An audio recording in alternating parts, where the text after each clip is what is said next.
Assalamualaikum warahmatullahi wabarakatuh. Perkenalkan, nama saya Koriswa Fahira dan rekan saya Yoga Wiranata akan menjelaskan tentang konsep manajemen dan bisnis. Perkenalkan, nama saya Yoga Wiranata. Saya di sini bakal ngejelasin tentang pengertian manajemen, pengertian bisnis, fungsi dan proses manajemen. Pengertian manajemen. Manajemen adalah perencanaan, pengorganisasian, pengarahan, dan pengawasan agar tujuan organisasi tercapai dengan baik, di mana hal tersebut tidak dapat dicarikan dalam suatu rumus hitung-hitung, melainkan didasarkan pada perasaan, naluri, dan ilham. Tujuan dari manajemen ini adalah untuk meningkatkan efisiensi, efektivitas, kepemimpinan, dan adaptasi. Selanjutnya itu ada pengertian bisnis. Bisnis adalah kegiatan yang dilakukan oleh individu atau organisasi untuk memproduksi dan menjual barang atau jasa dengan tujuan untuk memperoleh keuntungan. Bisnis dapat berupa perusahaan besar, perusahaan kecil, atau bahkan perusahaan individu. Dalam bisnis, orang-orang berusaha menciptakan ide-ide baru dan mengembangkan produk atau layanan yang bermanfaat bagi banyak orang.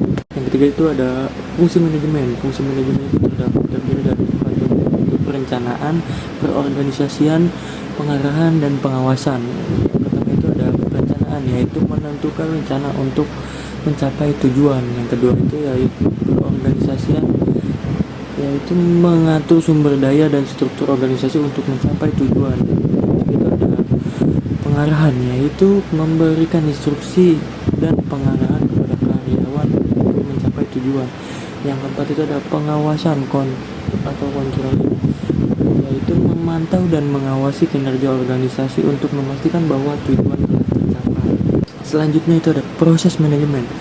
Proses manajemen ini melibatkan 5 bagian, yaitu analisis, menganalisis situasi dan kondisi organisasi. Yang kedua itu perencanaan, yaitu menentukan tujuan dan strategi. Yang ketiga itu ada pengambilan keputusan, yaitu mengambil keputusan berdasarkan analisis dan perencanaan. Yang keempat itu ada mengimplementasikan keputusan dan strategi. Yang kelima itu ada pengawasan, memantau dan mengawasi kinerja karyawan organisasi.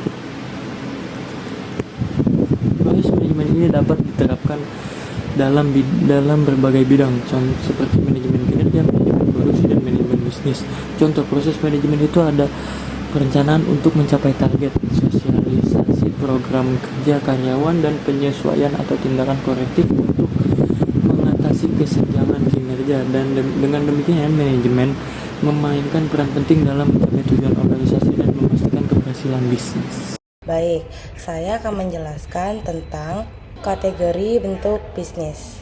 Pertama, terdapat 2 bentuk bisnis di dalam industri, yaitu bidang manufaktur, barang yang tampak secara fisik, dan bidang jasa, yang tidak terlihat, beragam, simultanitas produksi dan konsumsi, kerentanan tidak bisa disimpan dan dikembalikan. Selanjutnya adalah bentuk perusahaan atau organisasi bisnis di Indonesia. Yang pertama adalah perusahaan perseorangan. Yang kedua adalah firma. Firma ini didirikan oleh beberapa orang dengan menggunakan nama bersama. Jika salah satu anggota firma keluar, maka secara otomatis firma akan bubar. Lalu selanjutnya adalah CV. CV merupakan organisasi yang didirikan oleh beberapa orang yang masing-masing menyerahkan sejumlah uang dengan jumlah yang tidak perlu sama. Nah, ada 2 jenis sekutu di dalam CV ini. Pertama adalah sekutu komplementer, yaitu yang mengatur perusahaan, dan sekutu komoditer yang mempercayakan keuangannya dan bertanggung jawab pada kekayaan CV. Lalu selanjutnya adalah PT. PT merupakan badan yang mempunyai kekayaan, hak, dan kewajiban yang terpisah dari yang mendirikan dan yang memiliki. Makin banyak saham, makin besar andilnya. Dan kalau perusahaan terkena hutang, yang memiliki tidak perlu bertanggung jawab atas utangnya, tetapi berimbas pada saham yang dimiliki. Selanjutnya adalah perusahaan negara. Untuk membangun ekonomi nasional menuju masyarakat yang adil, negara membuat perusahaan, dan perusahaan negara juga membuat makmur serta mencari kesejahteraan rakyat dan mencari keuntungan bagi negara juga. Selanjutnya adalah koperasi. Koperasi bertujuan untuk meningkatkan kesejahteraan anggotanya yang bersifat murni, pribadi, dan tidak dapat dialihkan. Baik, selanjutnya adalah organisasi bisnis dan lingkungannya. Sistem organisasi bisnis. Sistem terbuka di mana organisasi mengalami interaksi yang dinamis dengan lingkungannya. Apabila organisasi dipandang sebagai suatu sistem terbuka, maka sebuah organisasi bisnis akan menerima input mencakup bahan baku, SDM, modal, dan teknologi informasi. Proses transformasi mengubah masukan menjadi produk jadi atau jasa yang dilakukan karyawan melalui kegiatan manajemen serta metode operasi. Keluaran atau output yang mencakup produk atau jasa siap konsumsi berupa laba, informasi, serta tingkat kepuasan dan produktivitas. Lalu selanjutnya B ada sumber daya organisasi. Sumber daya fisik itu berupa manusia, material, mesin, dan uang, sedangkan sumber daya konseptual berupa informasi. Lalu yang C adalah lingkungan organisasi. Pemasok menyediakan material mesin jasa, informasi untuk produksi barang dan jasa.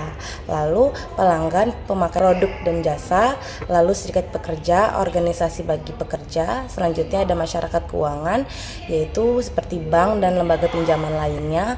Lalu ada pemegang saham, yaitu orang yang menanam modal. Selanjutnya ada pesaing, pemerintah, serta masyarakat global. Baik, selanjutnya adalah keunggulan kompetitif. Jadi keunggulan kompetitif ini dapat dicapai melalui banyak cara seperti menyediakan barang dan jasa dengan harga yang murah, menyediakan barang dan jasa yang lebih baik bagi para pesaing. Oke, agar lebih unggul dibandingkan pesaing dalam menciptakan nilai pelanggan dengan menciptakan aktivitas perusahaan yang disebut aktivitas nilai, yaitu nilai utama.